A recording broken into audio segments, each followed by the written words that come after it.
Em 15 do mês de dezembro de 2016, na sede da Procuradoria da República, no Rio de Janeiro, presentes os procuradores da República, Eduardo Ribeiro Gomes Elraj e Rodrigo Timóteo da Costa Silva, compareceu o senhor Benedito Barbosa da Silva Júnior, devidamente acompanhado por seus advogados Daniela Pereira e Alexandre Wunderlich,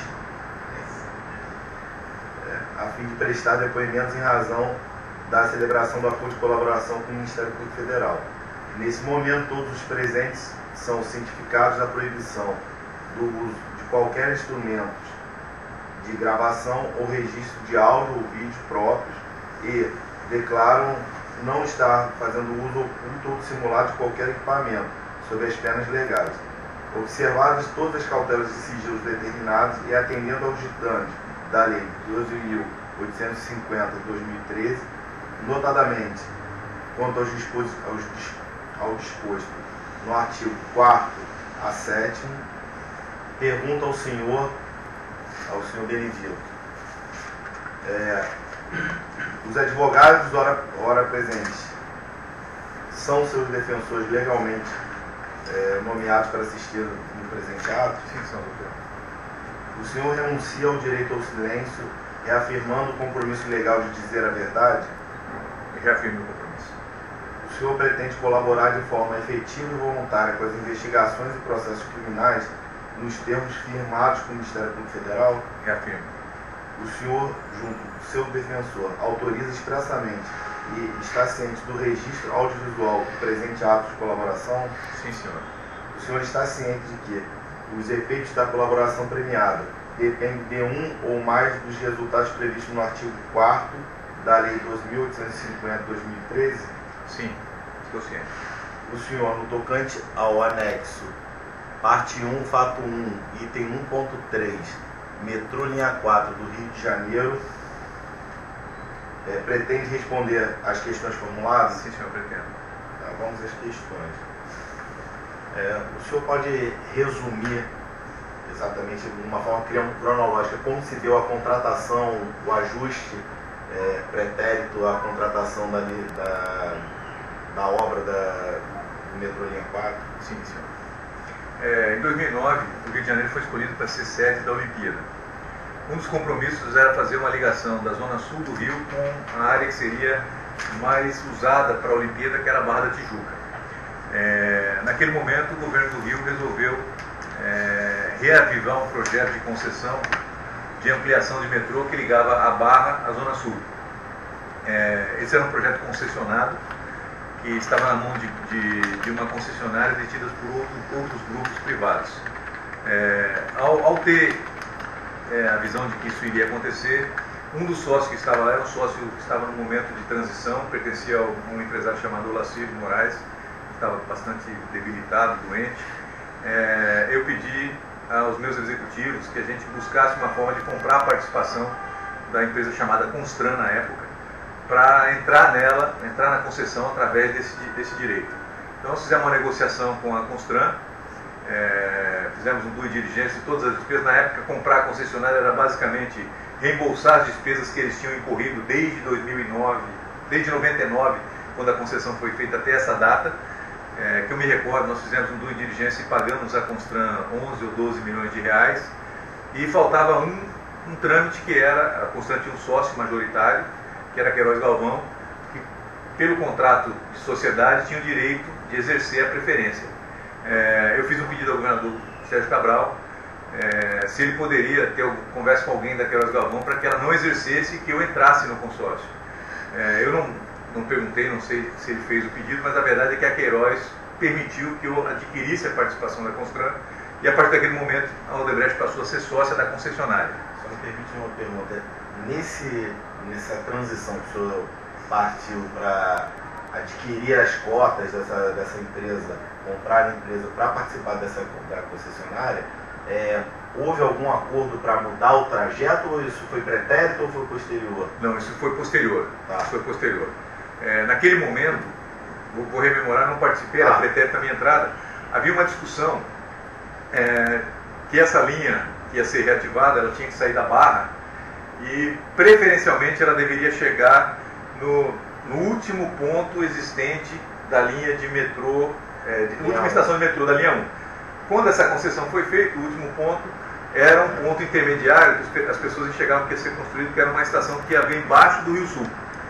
Então, ali em Botafogo. Quando o concessionário, na época, antes da Odebrecht entrar, fazia essas avaliações, caía num custo de implantação, porque cruzava a cidade por uma área totalmente nova de metrô, que gerava uma tarifa absurda para ser paga. Então, não parava de pé o projeto. Então, isso era uma inviabilidade natural. Havia, ao mesmo tempo, uma necessidade de ajustar. Você não poderia ter duas concessionárias. Você já tinha uma concessionária de metrô, que era o Metrô Rio, e essa concessão pertenceria a um outro grupo. Então, teria que fazer uma interligação. Com uma tarifa desse tamanho, isso não ia ser possível nunca. Então, depois da nossa entrada, é que se começou a discutir quais as alternativas. Se encontrou um artifício legal, dizendo que a última estação atualmente existente era General Osório, que permitia mudar o traçado e trazer para cá, legalmente. Então, a partir daí, começou a se estudar essa alternativa. Começou a se discutir de que maneira os privados, no caso, eu, a Queiroz, e na hora da minha entrada, a Queiroz permitiu que entrasse a Carioca, mais 2 sócios minoritários, pudéssemos viabilizar uma conta para que o privado pagasse. E, ao mesmo tempo, paralelo, havia uma negociação de que a concessão tinha que ter uma conexão jurídica com o Metrô Rio. E a alternativa encontrada foi vender a parte que seria concessionada, a parte de operação do metrô, né? Então, o que acabou acontecendo? Nós conduzimos essa negociação de compra e venda da concessão, nos concentramos na solução de engenharia para viabilizar a obra, encontramos a alternativa para viabilizar a obra seguindo pela Zona Sul, e passamos a participar do empreendimento de uma forma mais efetiva. Um fato importante que aconteceu ao longo dessa empreitada foi que, em determinado momento, o governador Sérgio Cabral chamou as 3 empresas que estavam à frente, tinham Carioca, Queiroz e a Odebrecht, e fez um pedido de que nós nos preparássemos para aceitar mais 3 construtores, nominalmente a Andrade Gutierrez, a Delta e a Oeste. Como era um pedido, nós não recusamos de partida, passamos a discutir o que fazer. Entendíamos com clareza que a OAS tinha uma lógica, porque ela era dona do Metrô Rio, ou seja, ela ia passar a ser o investidor privado que ia cuidar da operação. A Andrade agregava valor, era uma empresa que tinha capacidade construtiva, eu diria que Odebrecht e Andrade são as empresas que mais currículo de metrô tem no mundo hoje, brasileiras, né? Então, para nós era bem-vindo. A Queiroz é muito menos especialista em metrô do que Odebrecht, Camargo e Andrade. É um nível bem inferior, quantidade de metrô, com dificuldades feitas. Então elas eram bem-vindas. E obviamente restava um problema. Aceitar a entrada da Delta naquele momento era passar para a Delta uma capacitação de ser executor de metrô dali para frente. E por mais que a gente tivesse algum respeito pela Delta, pelo Fernando, depende da relação pessoal que ele tinha com o governador, essa era uma coisa que o mercado não ia aceitar. A verdade é que criou-se um mal-estar e acabou-se, olha, vamos fazer o seguinte, Odebrecht, você cuida da Delta, a Delta tem um problema para resolver com você, já estava começando a aparecer os assuntos da Delta, já tinha acontecido acidente de helicóptero, já tinha Carinha e Cachoeira começado a... Então, ficamos de nós nos acertarmos com a Delta, e as outras 2 empresas donas da concessão e da obra passaram a tratar cada uma com uma delas. Se eu não me engano, a OAS passou a tratar com a Carioca e a Queiroz Galvão, a Andrade Gutierrez. Eu não sei quais foram A verdade é que nenhum deles entrou no nosso consórcio. Todas as conversas que tivemos com a Delta, falamos, Delta, quando resolver como é que você vai pagar o prejuízo da sua saída no Maracanã, a gente volta a falar de metrô, porque eu não sei se o Maracanã vai dar lucro, se o Maracanã vai dar... Havia uma necessidade da Delta sair do Maracanã. Ela não tinha condição de aportar dinheiro, ela não tinha condição de seguir. O Maracanã estava num estágio que a gente já vislumbrava que a obra não ia dar resultado. Então, por outro lado, havia uma necessidade visual de que a Delta não participasse mais do consórcio, ou seja, ela tinha uma incapacidade de aportar num projeto que deficitário você tem que botar dinheiro, acreditando que lá na frente você recebe de volta. Fato é que a gente não evoluiu, morreu o assunto da Delta. Acertamos a saída dela do Maracanã, mas não evoluímos na entrada dela do metrô. Então, esse foi um pedido que o governador fez que a gente não atendeu. Ao longo desse processo, o governador me procurou, falou: olha, eu queria que a gente começasse a discutir novamente, que através desse contrato fossem feitos pagamentos. Ele voltava com a conversa dos 5%, que achava que eu sempre dizendo: governador, paguei aqui 11 milhões para entrar nesse negócio, paguei com privado, qualquer conta que eu venha fazer de ajudar, eu não tenho problema de ajudar, mas eu não posso ser tratado com 5%, que o senhor entende que é o que um prestador de serviço comum faz aqui. E a gente encontrou dentro do nosso sistema pagamentos que montam da faixa de 50,5 milhões para o governador Sérgio Cabral dentro do metrô, em A4, no Rio de Janeiro, pagamentos ilícitos feitos através de caixa 2 da Odebrecht. Esclarece para a gente só como era feito essa... O senhor diz que tem 3 consórcios. Como que ficou essa divisão? Estou falando já na parte da execução da obra mesmo. Como vocês pegaram qual pedaço? Talvez eu me expressei errado. Não existiam 3 consórcios. Na hora de tratar com esses que queriam entrar, nós dividimos e cada empresa cuidou de um. Quando fomos executar a obra foi dividida em 2 pedaços. Sim. Foi dividida em 3 pedaços. Havia uma necessidade de comprar um shield e os consórcios não estavam estabelecidos. O consórcio que deveria ser Queiroz Galvão, Odebrecht, Carioca, Covan, falta uma empresa, e Cervix, Cervix, ou seja, 33% Queiroz Galvão, 33% Odebrecht e 11% cada um desses menores,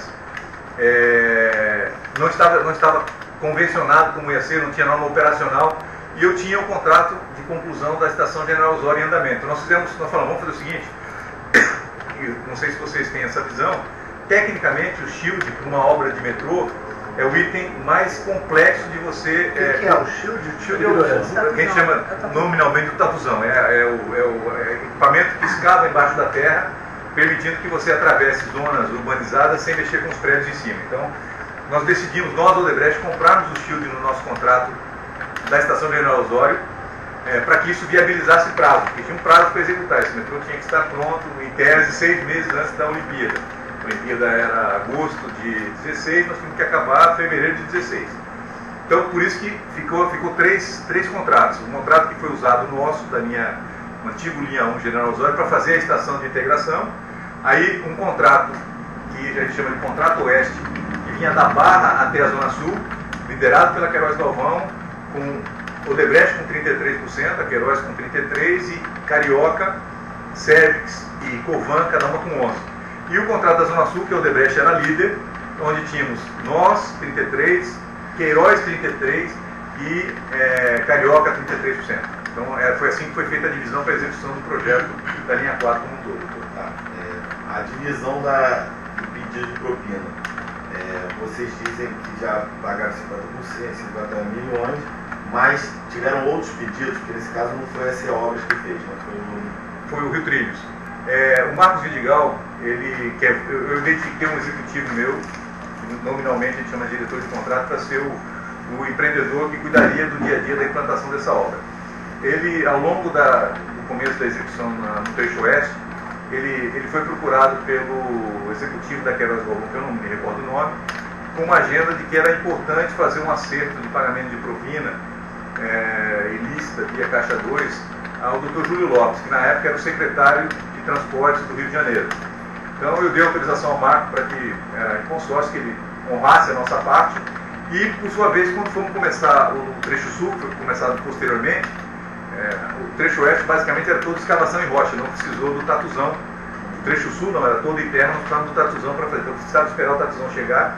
Houve a mesma demanda, o Marco renegociou com o Dr. Júlio Lopes e nós pagamos alguns valores para ele dentro desse contrato. Isso é quem operacionalizava isso era Marcos Vidigal. Tinha relação do dia a dia com o secretário Júlio Lopes. Tá. Ele operacionalizou esse lugar. E a questão do pagamento do Sérgio Cabral também consta da planilha próximos e a gente está trazendo como corroboração tudo que nós encontramos no sistema, como provas contemporâneas. Nós entregamos ao Ministério Público o nosso sistema Drauzes e extraímos de lá, de forma a transformar em PDF para poder anexar como corroboração os pagamentos que encontramos dentro dos projetos da linha de metrô para o doutor Sérgio Cabral sobre o codinome próximo, doutor. Qual era o codinome do Júlio Lopes? Olha, ele tinha uma variação, ele recebeu como velho, como velhos, como lindinho, como bonitão, e tinha uma... Pavão também seria ele? Como? Pavão? Pavão também é ele, Pavão também é ele. O Marcos tinha lá uma... Foi com alguns codinomes do Júlio Lopes. Qual foi o valor que foi pago pelo Júlio Lopes? Qual foi o período também que ele recebeu?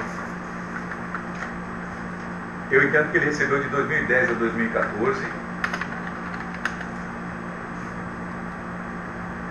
O Júlio Lopes, o número que Marcos me trouxe, que nós encontramos no sistema, é de 4 milhões de reais durante o período.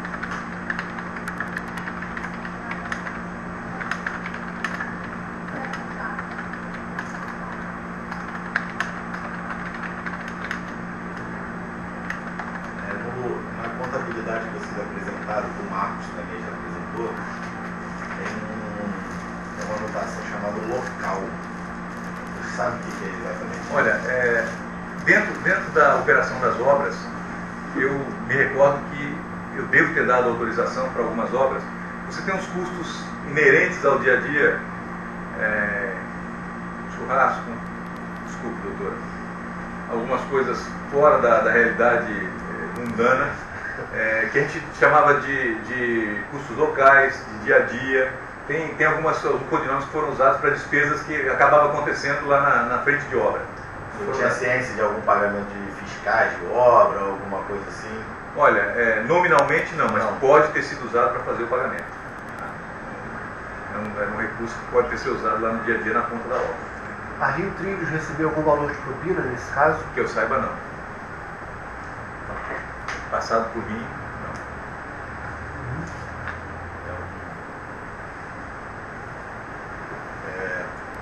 O senhor gostaria de fazer alguma consideração final sobre esse tema específico? Não, senhor. Doutores, alguma Sem consideração? Sem perguntas. Portanto, respondidas as questões formuladas e nada mais havendo a ser consignado, será agora encerrada a gravação audiovisual e em seguida lido e assinado o termo que também registra o presente ato.